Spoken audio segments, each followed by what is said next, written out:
가난하고 겸비케 된 심령으로 마태복음 8장입니다.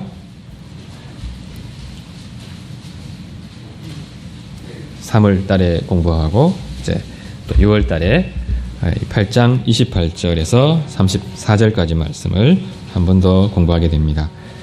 마태복음 8장 28절에서부터 34절까지에 있는 하나님의 말씀을 들으십시오.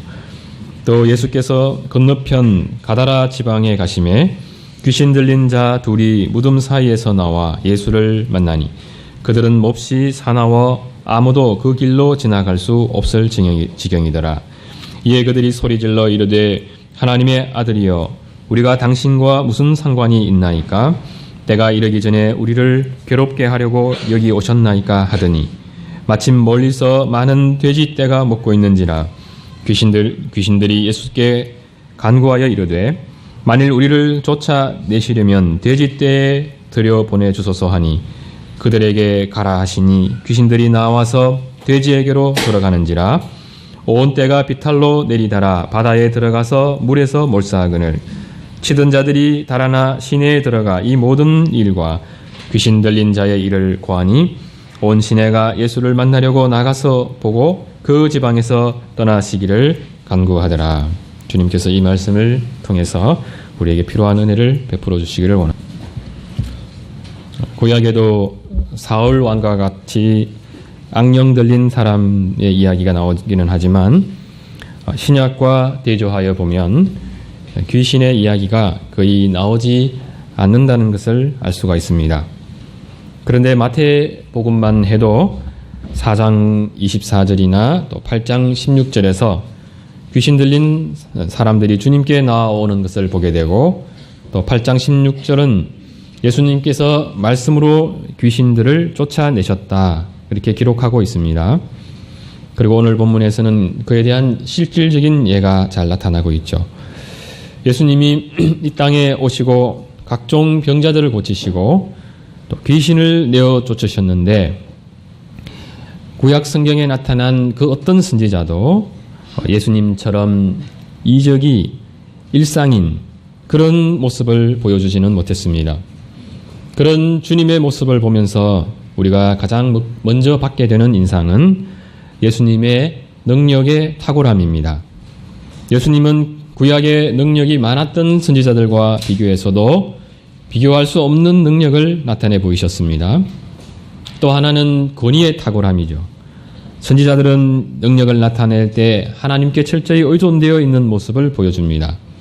그러나 예수님은 마치 자신이 하나님이신 것처럼 말씀하셨고 또 말씀하신 것은 즉각적으로 말씀대로 이루어졌습니다.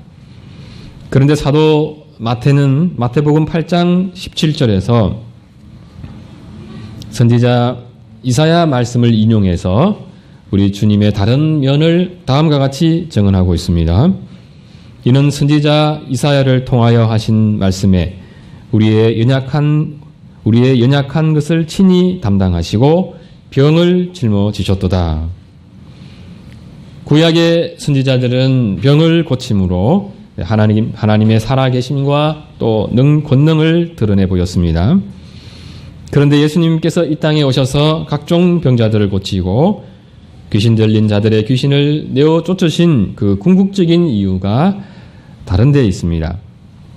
단순히 예수님의 능력과 권세를 드러내는 데 있었던 것이 아니라 주님은 우리의 연약한 것을 친히 담당하시고 친히 병을 짊어지기 위해 오신 분이라는 사실을 이제 잘 나타내 보이고자 하셨던 것이죠. 이사야 선지자는 장차 메시아가 오실 텐데 그분은 한 아기로 오실 것이고 전능하신 하나님, 또 영존하시는 아버지로 불리게 된다고 예언했습니다. 그리고 그가 와서는 우리의 연약한 것을 친히 담당하시고 또 병을 짊어지신다고 했습니다. 이러한 이사야의 예언대로 메시아로 오신 예수님께서는 많은 병자들을 고치시고 또 귀신 들린 자의 귀신을 내어 쫓으셨는데 사도 마태는 그것이 바로 예수 그리스도께서 이사야가 예언한 약속된 그 메시아이심을 증언하고 있다고 말하고 있는 것이죠. 뿐만 아니라 주님께서는 병든 자, 또 귀신 들린 자들의 연약함만 담당하시는 분이 아니라 모든 인생들의 연약함을 담당하기 위해 이 땅에 오셨다고 증언하고 있는 것이죠. 오늘 본문에 나타난 귀신 들린 사람은 8장 또 9장에 나타난 여러 연약한 사람들 중에 한 사람입니다. 본문에는 나와 있지 않지만 같은 사건을 기록하고 있는 누가복음 5장을 보면 그는 쇠사슬을 끊을 수 있을 정도로 힘이 셌고 동네 사람들에게는 두렵고 위협적인 존재였습니다. 만일 우리가 그 사람을 봤어도 귀신 들린 사람을 연약한 자로 보기보다는 강하고 또 위협적인 존재로만 보기 쉽습니다. 그러나 주님이 보실 때 그들 역시 그저 연약한 존재고 누군가의 섬김을 필요로 하는 존재입니다. 그동안 이 두 사람은 동네 사람들의 골칫덩이였습니다. 그래서 그들을 최대한 격리시켜 두고자 했고 쇠고랑으로 묶어서 아무 곳이나 돌아다니지 못하도록 했습니다. 그 이상으로 동네 사람들이 할 수 있는 것은 없었습니다. 귀신을 제어할 수 있는 그 힘이 우리에겐 없기 때문이죠. 그러나 주님은 귀신을 제어할 수 있는 권세를 가지고 두 사람에게 나아갔습니다. 그러자 주님을 본 두 사람이 소리를 지릅니다. 하나님의 아들이여, 우리가 당신과 무슨 상관이 있나이까? 때가 이르기 전에 우리를 괴롭게 하려고 여기 오셨나이까? 사람들은 주님이 어떤 분이신지 잘 알지 못했지만 두 사람 안에 머물고 있는 귀신들은 우리 주님이 어떤 분이신지 정확히 알고 있었습니다. 그분은 하나님의 아들이셨습니다. 여기서 하나님의 아들과 귀신들 사이의 어떤 영적 질서가 잘 드러나고 있습니다. 주님은 명령하시는 분이셨고 사람들이 쇠고랑으로 묶어두려고 해도 묶어둘 수 없었던 그 귀신들도 주님의 명령에는 순종해야만 하는 존재들입니다. 31절을 보면 귀신들의 강구가 나타납니다. 만일 우리를 쫓아내시려면 돼지떼에 들여 보내주소서.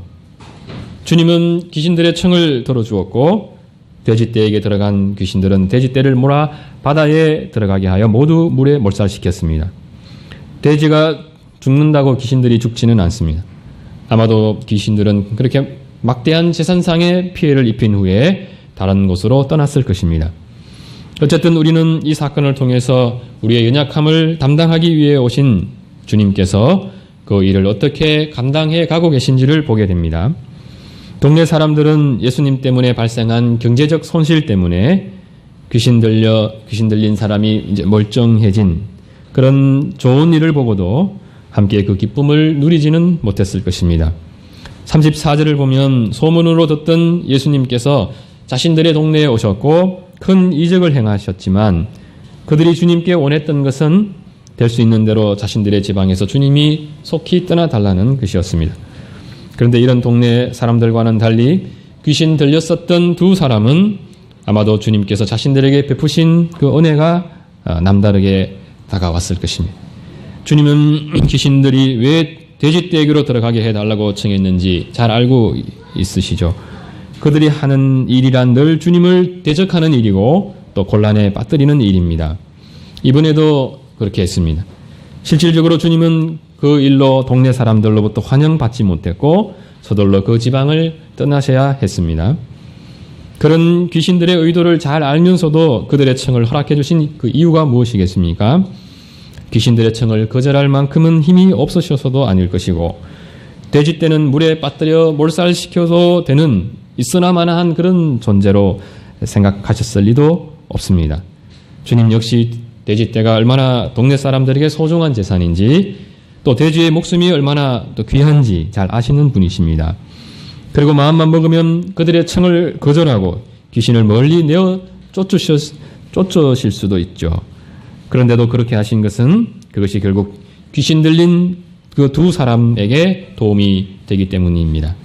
귀신이 부탁해서 돼지떼에게로 들어간 것 같지만 실은 돼지떼에게로 들어가는 것이 주님의 뜻에 부합한 것이었기 때문에 그러한 일이 주님의 허락하에 일어날 수 있었습니다. 주님께서 생각하신 것이 무엇이겠습니까? 한 영혼은 그렇게 소중하다는 것입니다. 귀신 들린 사람 두 사람도 마찬가지죠. 주님에게 있어서 그 두 사람은 많은 돼지떼를 희생하고서라도 건져내야 할 만큼 소중한 사람이라는 것입니다. 그야말로 한 영혼을 천하보다 귀히 여기시는 그 주님의 마음이 이 사건에서 잘 드러나고 있습니다.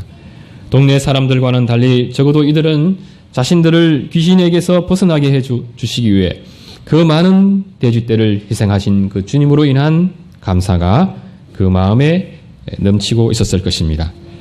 이 사건은 어떤 작은 동네에서 귀신 들린 두 사람을 고치신 사건입니다. 그런데 성경에 기록된 이 사건은 마태복음 8장 17절의 말씀대로 이는 선지자 이사야를 통하여 하신 말씀에 우리의 연약한 것을 친히 담당하시고 병을 짊어지셨도다 함을 이루려 하심이더라. 이 말씀이 어떻게 구체적으로 성취되고 있는지를 보여주는 한 예다 하는 그 점을 우리가 염두에 두어야 합니다.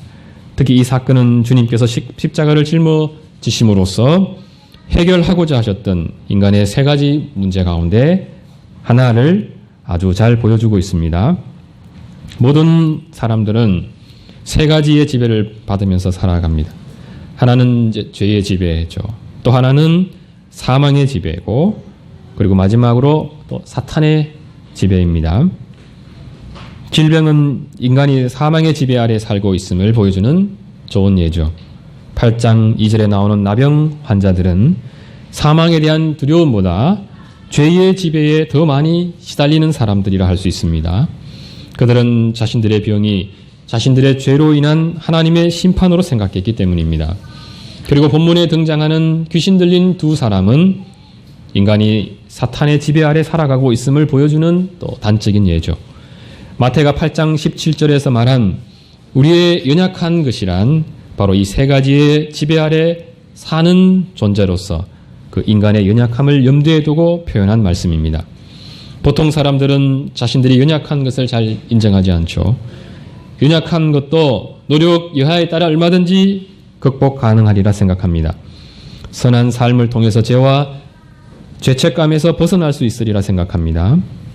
죽음에 대한 두려움도 다양한 그 죽음에 대한 그 미화를 통해서 극복해 보려고 하죠. 죽음이 문제시되지 않는 종교를 만들어서라도 극복해 보려고 합니다. 우리는 모든 인간은 다 죽는 줄 알면서도 지금 살아가는 동안은 영원히 살 것 같은 또 착각 속에 살아갑니다. 그런 착각도 죽음을 이기는 한 방편이고, 건강하게 살기 위한 지금의 노력으로 잠시 죽음에 대한 두려움을 잊고자 합니다. 사탄과 귀신의 지배에 대해서도 그렇죠. 사탄의 존재를 인정하지 않으면 그만인 것이고, 요즘은 귀신 들린 문제조차 정신질환의 한 부분으로서 통제나 치료가 점점 가능해지고 있다고 여겨지고 있습니다. 그러나 인간은 자신들이 기대하고 소망하는 만큼 강한 존재가 아닙니다. 이사야 40장 7절은 다음과 같이 말씀합니다. 푸른 마르고 꽃이 시듬은 여호와의 기운이 그 위에 불미라. 이 백성은 실로 풀이로다. 이 백성은 1차적으로 이스라엘을 가리킵니다. 그러나 더 넓게는 하나님 앞에 사는 모든 인생들을 가리키죠. 마당가 길거리에 자라는 풀은 그 생명이 한없이 갈 것처럼 강한 모습을 갖고 있습니다. 또 마당의 잡초는 아무리 뽑아도 줄지 않죠. 그러나 그 풀도 가을이 지나 겨울이 오면 마르고 쉽게 부스러져서 바람에 흩날리는 것을 보게 됩니다. 주님께서 인간이 그토록 하나님 앞에 거만하고 목을 꼿꼿이 세우고 교만한데도 오랫동안 불쌍히 여기시는 것은 인간이 진토와 같이 연약하다는 것을 아시기 때문입니다. 우리는 내가 가진 지식을 대단하다 생각하고 또 그것을 의지해서 모든 것을 판단하려고 하지만 따지고 보면 우리는 마땅히 알아야 할 것보다 알지 못하는 것이 훨씬 더 많습니다. 인간은 영원히 살 것처럼 최선을 다해 건강히 살아간다고 하더라도 결국 죽음의 문턱에 곧 다다르게 됩니다. 선한 삶으로 죄책감을 덮어보려고 하지만 그 어떤 선함도 지난날 이미 엎질러진 물처럼 내가 지은 그 죄를 덮거나 씻어낼 수 없다는 것도 잘 알고 있습니다. 죄악된 삶에서 벗어나고자 하나 도무지 벗어날 수 없다는 것을 알고 있습니다. 또한 사탄의 지배 아래 사는 것을 아무리 부정한다 하더라도 인간은 가다라 지방의 사람들처럼 귀신 들린 사람의 문제를 우리 힘으로 해결해낼 수가 없습니다. 아담과 하와가 범죄하기 전에 그들은 타락한 우리보다 죄를 지을 가능성이 훨씬 더 작은 사람들이었습니다. 그럼에도 사탄은 뱀을 통해서 하와에게 접근했고 하와를 속여 번제케 할 만큼 대단한 그 능력을 가진 존재입니다. 사탄의 유명한 별명이 있죠. 주님은 사탄을 거짓의 아비라고 했습니다. 사탄은 거짓의 아비답게 거짓말 잘하고 또 속임의 명수입니다. 또 때로는 두렵게 해서 때로는 광명한 천사처럼 인간을 거짓에 빠뜨리고 결과적으로 하나님에게서 멀어지게 합니다. 사탄은 인간이 하나님에게서 멀어지게만 할 수 있다면 무엇이든지 할 기세입니다. 범죄한 사람의 죄를 참소하여 회개하지 못하게 하고 우리가 하나님 이외의 것을 사랑할 때 그것을 계속해서 사랑하도록 또 부추기기도 합니다. 사도 베드로는 그리스도인들로 하여금 그러한 마귀를 대적하라고 했습니다. 그들은 우는 사자와 같이 삼킬 자를 찾아 두루 다닌다고 했습니다. 이처럼 인간은 죄와 사망과 사탄의 지배 아래 살아갑니다. 요한복음 8장 34절에서 주님은 죄를 범하는 자마다 죄의 종이라고 하셨습니다. 히브리서 기자는 히브리서 2장 15절에서 다음과 같이 말씀합니다. 또 죽기를 무서워함으로 한평생 매여 종노릇하는 모든 자들을 놓아주려 하심이니. 그러니까 죽기를 무서워함으로 한평생 매여 종노릇한다고 했습니다. 인간이 죽음에 대한, 그리고 오늘 본문에는 주님을 통해서 지극히 정상적으로 살아갈 수 있는 두 사람이 귀신에 붙들려서 자신의 의지와는 무관하게 이리저리 끌려 종노릇하고 있는 모습을 보게 됩니다. 인간은 스스로 주인이라고 생각하고 또 주체적으로 사유하고 주체적으로 살아가는 것 같지만 결국 죄와 사망과 마귀의 지배 아래 살아가면서 일생 노예와 같이 비참하게 살아간다는 점에서 너무나 불쌍하고 또 연약한 존재입니다. 그러면서도 스스로를 구원해낼 수 없다는 점에서 더욱더 무력하고 연약한 존재가 아닐 수 없습니다. 이런 우리의 연약함을 친히 담당하시고 병을 짊어지시기 위해 오신 분이 예수 그리스도이십니다.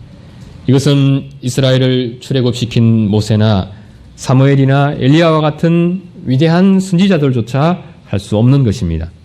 그들은 이스라엘이 지닌 그 문제의 한 부분을 담당할 수 있을 뿐입니다. 전체의 문제를 담당할 수는 없습니다. 그만한 능력과 권세가 그들에게는 없습니다. 모세조차 자신의 죄에서 자유할 수 없는 사람이었습니다. 그 역시 불순종으로 주님께 책망을 들어야 했던 사람이죠. 그러나 예수 그리스도는 성령으로 잉태되셨고 자신의 죄를 위해 죽을 필요가 없는 분이셨습니다. 주님은 완전한 인간으로 이 땅에 오셨지만 사도 요한은 예수 그리스도를 말씀이 육신이 되어 우리 가운데 거하신 하나님이라고 아주 분명히 증언하였습니다.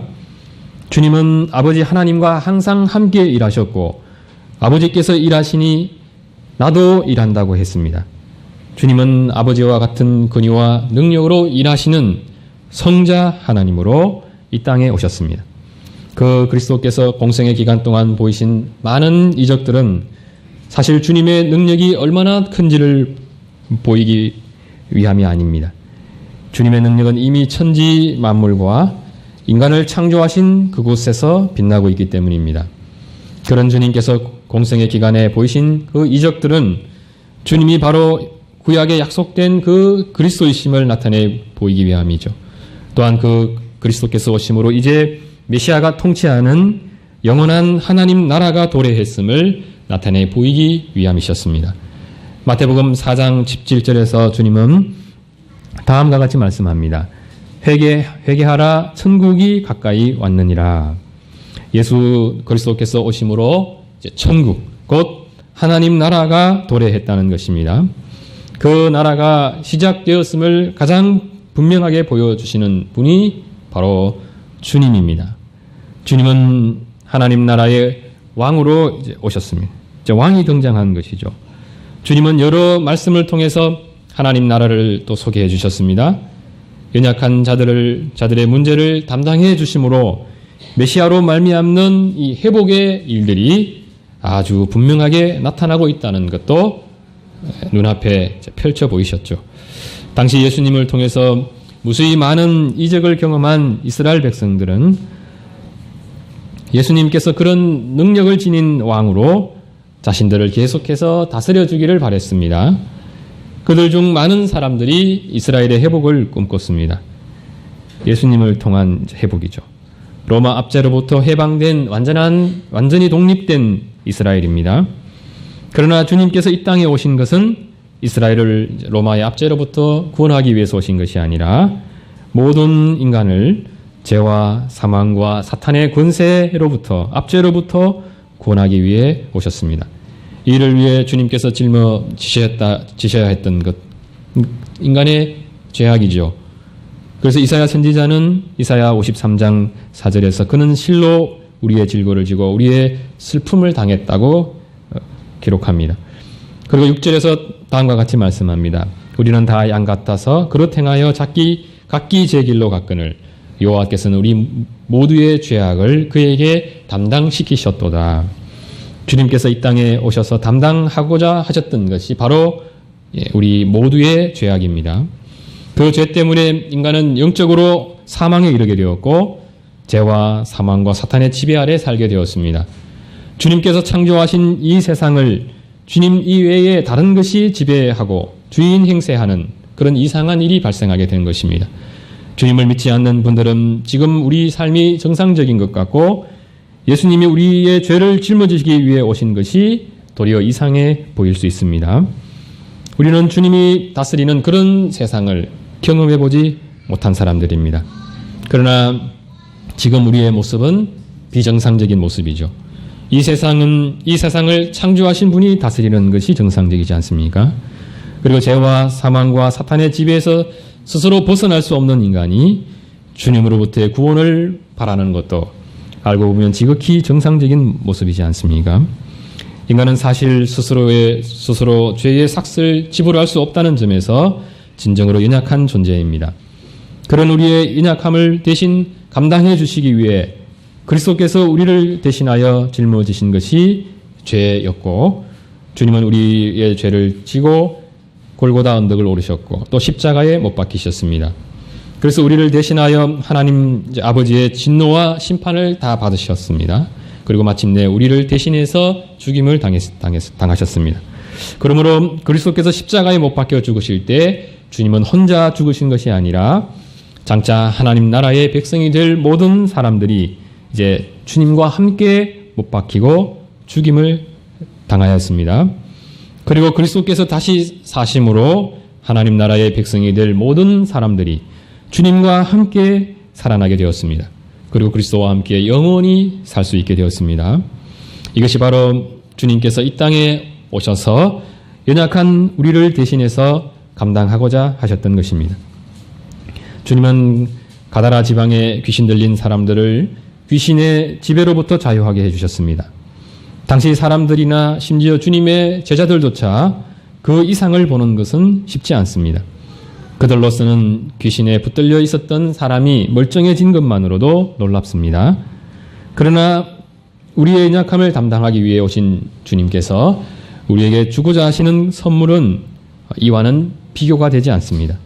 귀신의 지배에서 자유하게 해줄 뿐만 아니라 우리를 죄와 사망의 권세로부터 자유하게 해주시는 분이십니다. 죄의 종이 아닌 이제 하나님의 자녀가 되는 그 권세를 부여해 주시기 위해 이 땅에 오신 분이시죠. 만일 예수님이 우리에게 가져다 주고자 하셨던 것이 무엇인지 알았더라면 가다라 지방의 사람들이 예수님을 부담스러워하며 쉽게 떠나보내는 그 일은 없었을 것입니다. 그런데 그들은 주님께서 빨리 자신들의 동네에서 떠나주기를 간구했습니다. 그들이 생각한 것이 무엇입니까? 주님 때문에 자신들이 입게 된 경제적 손실입니다. 물론 이들에게도 귀신 들렸던 사람들이 멀쩡하게 된 이 일이 기쁜 일일 것입니다. 일단은 이제 큰 골칫덩어리가 사라졌죠. 그러나 주님께서 자신들에게 줄 수 있는 그 유익보다는 손해가 더 크다는 것이 이제 그들의 판단이었을 것입니다. 지금도 주님을 알지 못하는 분들은 교회 다니는 것이 내 삶에 더 유익한지, 다니지 않는 것이 더 유익한지 그 정도의 생각에 이제 머물러 있는 분들이 많습니다. 예수님을 믿는 것이 내게 얼마만큼 유익한지를 계산하는 그 수준에 또 머물러 있는 분들도 있습니다. 이런 분들이나 가다라 지방의 사람들이 놓치고 있는 것이 무엇입니까? 주님께서 우리에게 주시고자 하시는 것은 주님을 영접하지 않는 사람들이 도저히 상상할 수 없을 만큼 크고 놀라운 것이라는 점입니다. 가장 놀라운 것이 무엇이겠습니까? 주님께서 우리에게 주시는 최고의 보화, 그것은 바로 예수님 자신이라는 점입니다. 사도 베드로가 주님의 제자가 된 후에 이 사실을 조금 깨닫게 됩니다. 그러면서 주님께 드린 그 고백이 있습니다. 영생의 말씀이 여기 계시오니 우리가 어디로 가겠습니까? 이 고백이죠. 주님을 제대로 아는 사람들은 결코 주님의 곁을 떠날 수가 없습니다. 주님께서 항상 우리와 함께 해주시기를 그들은 갈망하게 됩니다. 기도드리겠습니다. 거룩하신 하나님 아버지, 가다라 지방의 귀신 들린 자를 불쌍히 여겨주시고 아무 조건 없이 그들을 귀신의 지배에서 구원해 주셨던 것처럼 주님께서 우리를 위해 돼지떼가 아닌 주님의 생명을 내어주시기까지 우리를 불쌍히 여겨주시고